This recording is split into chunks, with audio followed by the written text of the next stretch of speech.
Whether you know it or not, but we are surrounded by things that are artificial, whether it's online gaming or any other ways that we can escape from the real reality of the world, including using our cell phones.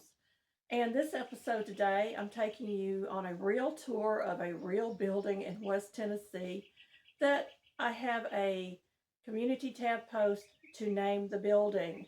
And this is a dream of mine. I'm a real person and I wanted to share some of that, but I'm also going to go out into the garden and show you my real organic garden.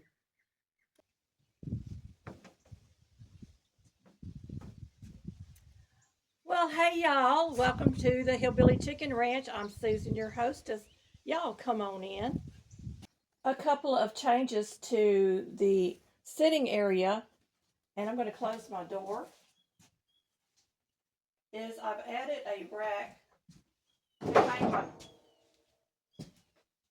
to hang my mops on, and it's just a sticky that attaches. And then we have this I love you to the moon and back metal piece, and we just hung that with a magnet. So this area is complete now. I would have thought I would have this many empty, clean canning jars, but I do. And I do have a lot of canning that I need to get on my shelves, so I'm hoping that we can finish the kitchen rather quickly so that I can get out here and start using this building for the purpose that it is intended for. But what I'm going to tell you is we've got two panels that we're hoping will fit in this space to kind of hide all the boxes, but still allow the natural light into the room. So that is the plan. We haven't tried it out yet to see if it's going to work, but that is our plan. If it doesn't work, we're probably going to add a tension rod or a curtain rod across the two door frames and just close this area off so that you don't see all the boxes. Why did I choose not to put shelves in here? Well, boxes actually can compact the space and we can get more storage out of the area.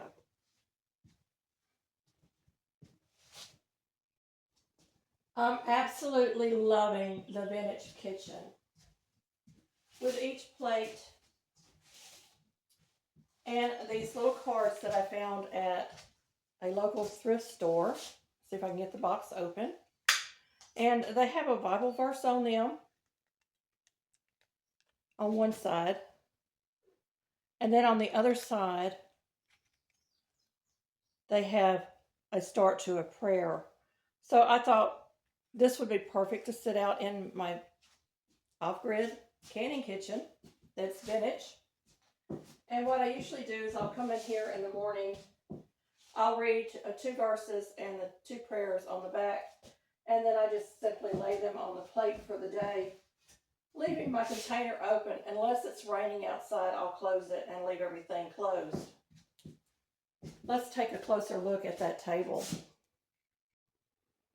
So I am using period pieces. They're not all from the same period, but they're all vintage. Some are actually considered antique, and some of them are not so vintage. But the only thing not so vintage on the table is probably my silverware and that little holder right there for napkins. But everything else is vintage on there. And I absolutely love coming in and seeing the table set. Like I'm ready for my guests to come or my husband to come and enjoy a meal out here. I've added some Pyrex. I think they're Pyrex. They may not be. Okay, they're not Pyrex. But I added these little mixing bowls. They're definitely vintage. I'm not sure what year they are. They are unmarked. And these came from the same lady that I bought the Hoosier from. And so I just have a little towel in here to kind of keep them separated and keep them from chipping. So that was a gift to us before she passed away. And then I have this sugar bowl or coffee container, whichever one you want to call it. And I actually picked this up as a box deal at a thrift store many, many years ago. And everything in there had the little chickens on it. Again, it's an unmarked piece. I have no idea the age, but I thought, isn't that cute? I'm going to put it out here. And this bowl is too big for me to pull down that. It also came with a salt cellar, and I don't use it as a salt cellar, but a lot of times people would hide their money in cookie jars or salt cellars or things like that. Many years ago, they would hide the egg money. And then, of course, I have another one of the heavy coffee cups. And this one is actually says China, USA, and it's got a buffalo on it. So it is a company that put these out many years ago. And y'all, that's a relatively small coffee cup. It holds about 1 cup of coffee compared to what we drink today.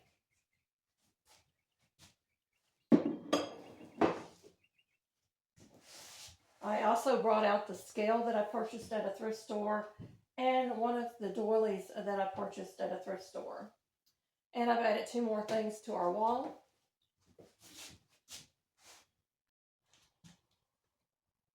I added an old sifter and an old grater. These would be tools that would be used in olden days, and I still use graters today. This one is a patent pending grater. It is an antique, and I just absolutely love seeing the old vintage and antique items in this little cabin. Every piece in here is authentic as much as possible. Now, I may get some replicas if I can't find the real thing, but I'm trying to make it as authentic as possible. And I went on Facebook and I just showed some pictures of the interior on there to the group. And I got the most wonderful feedback that this is the best she shed that they have ever seen, and it's not even complete yet. So we're going to look at the wall, but we have set our calendar up. It's a perpetual calendar, as y'all know, and the ice chest right here that I can actually put cold drinks and stuff in. And then the pegboard wall that covers where the original wood-burning stove came into this room. Okay, I have an old washboard that has hung in our wash room or our laundry room forever and a day. And I thought, well, I'm going to put it out in the building. And so these are all the tools that I have either purchased through thrift stores or gifted to me, or they're canning supplies that I purchased.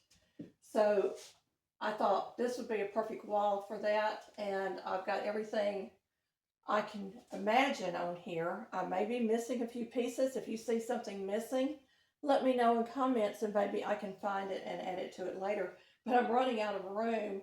I have a little bit of space at the bottom for a couple of things, but I absolutely love this focal point wall in this corner. I'm going to pan down. These are not going to stay on that little desk, but I have some pottery jugs. I use them for pickling. And this is the other piece that came with the little chickens. And I could put a couple of utensils in there. And then I have the canister set back here that we picked up at a thrift store a few years back. And this is a more modern piece, but I absolutely love it. And I've already had to glue it back together, the top. But I love the labeling on there, and I thought, well, this fits right in here. So I have 3 of those. We still haven't figured out what to do with this yet, but it may just sit somewhere. I don't know. But this corner, I'm absolutely loving how it's coming together.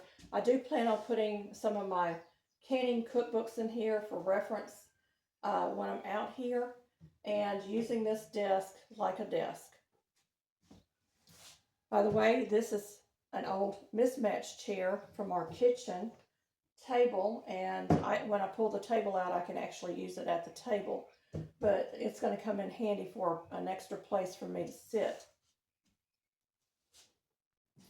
Our plan is to buy a stainless steel sink with a drain, and it's going to go right against this wall here, and we'll have a drain go out or a bucket underneath it to catch the gray water, and we will have a hose hooked up to this to bring water into the building. We found a cabinet that is our house that we purchased when we purchased our kitchen cabinets, and it originally was in my kitchen, and it's been moved to a closet for storage, and it will fit exactly in this space here. So the sink is about, the width of the sink this way is about 24 inches, and the cabinet is 3 feet, so that's a 5-foot wall, and that will take care of that space there, and it also give me a focal point when I'm videoing, and a lot of this stuff that you saw recently will probably be stored in that cabinet or on top of the cabinet, and I still have to bring out my oil lamps. I haven't even touched those yet, but they're coming. And this was hanging in our laundry room over our side door, and I decided it's metal, I can hang it out here. And then above it, let me turn this up, you can't see it. There you go. Just above it is a little piece, whoops, a little piece there that my husband ordered a long time ago. I think it came free in a package, but it's a weather vane, and it says welcome, and it has some directions on it. And I thought it went really well with that sign there. And then of course the other sign on this wall is the McCormick Farmall, that my husband actually found that on the side of a road. Could y'all believe that? A couple more pieces, and then we're going to go out to the garden because I've got to get some more stuff planted today.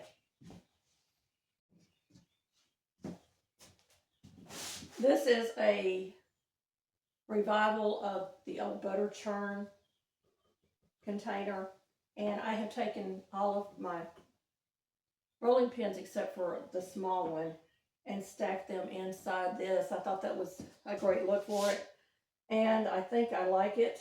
I may not leave it in that spot. I have another corner that I might put it in, but we're going to leave it there for now.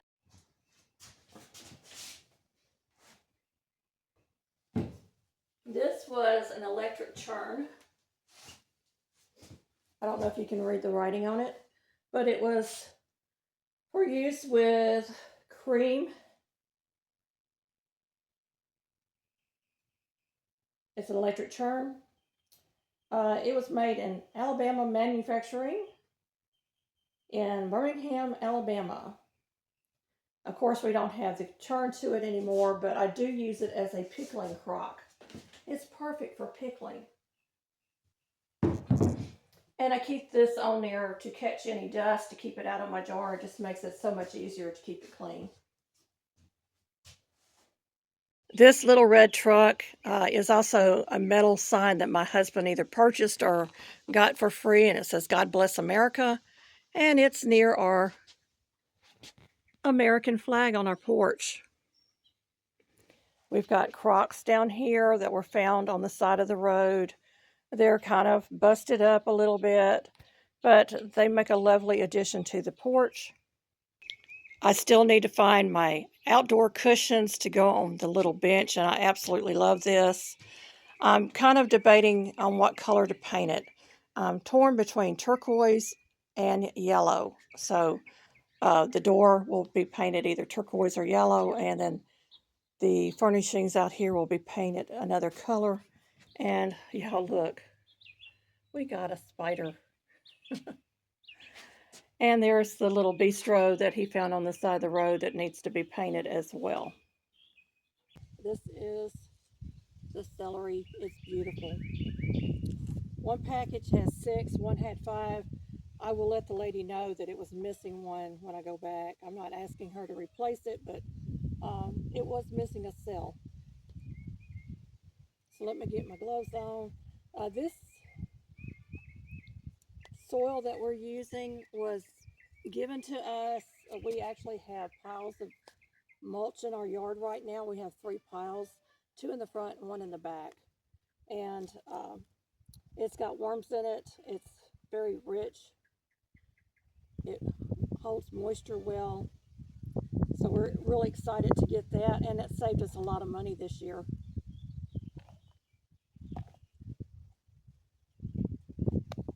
So we're removing celery from one of these containers. You want to grasp it at the base of the plant and pull it up. And it's got a very nice root system on it. We're just going to break that up and get it into here. And I'm planting it all the way up to the base of the plant.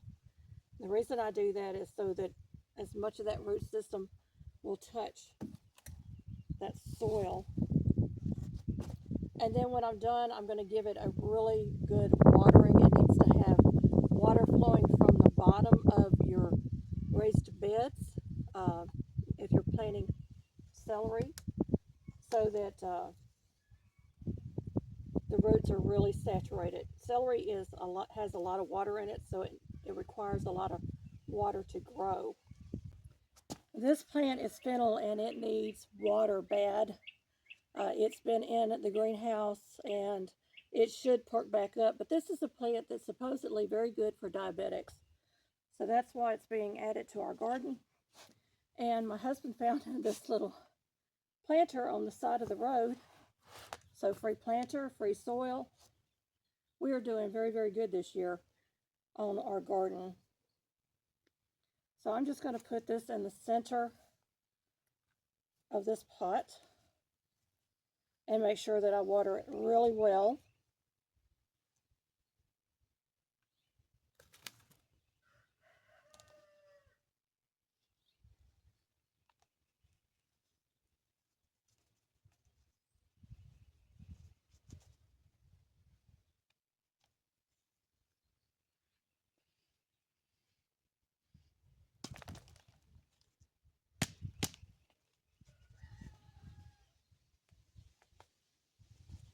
It's going to take me a minute to get it out. There we go. This one has a really good root.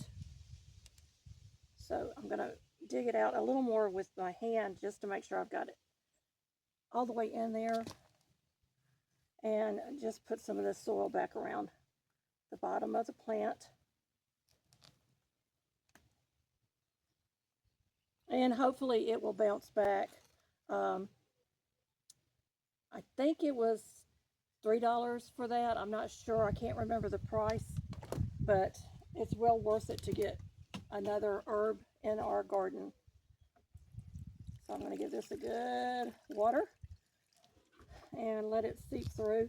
Now this one does have a little cup on the bottom to catch the excess water, and it will help the plant as well.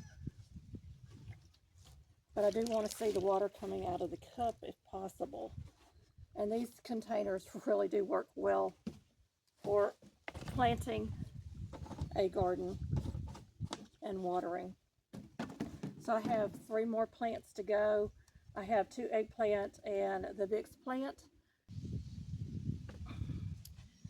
So this little garden area is in front of the asparagus beds that's in those ugly bathtubs. And I told my husband I want a way to hide those ugly bathtubs. And planting a garden in front of it just made a lot of sense.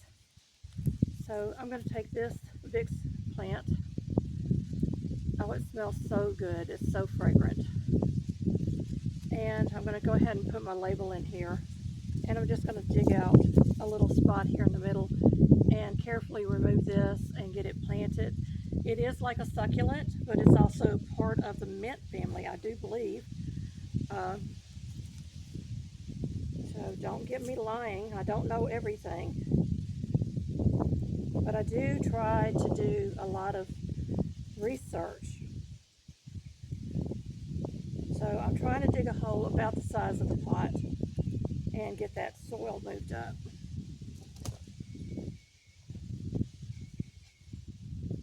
Because it acts like sedum, you can pinch it off and it will spread to other places. And look at that root stock. Y'all, the roots are just bound, so I'm going to break them up a little bit. Get them in here. and move that soil in around and pack it in. And we're going to get this one watered. And I'm saving the cups to take back to the Amish.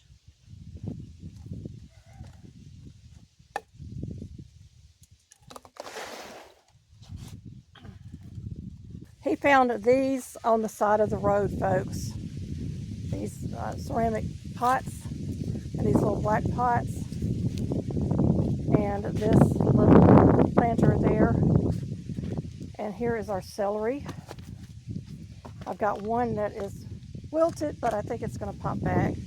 And there is the celery there. And I wanted to show you one more thing before we close. We had a broken piece of pottery, and my husband is making little frog hideouts in the beds. I don't know if we'll have any frogs get in there, but we may move those a little later on. But I thought that was really neat that he had the gumption to do that. And our tomatoes. Plus, pottery holds moisture, so when we water, it'll have a little extra moisture in there for those plants.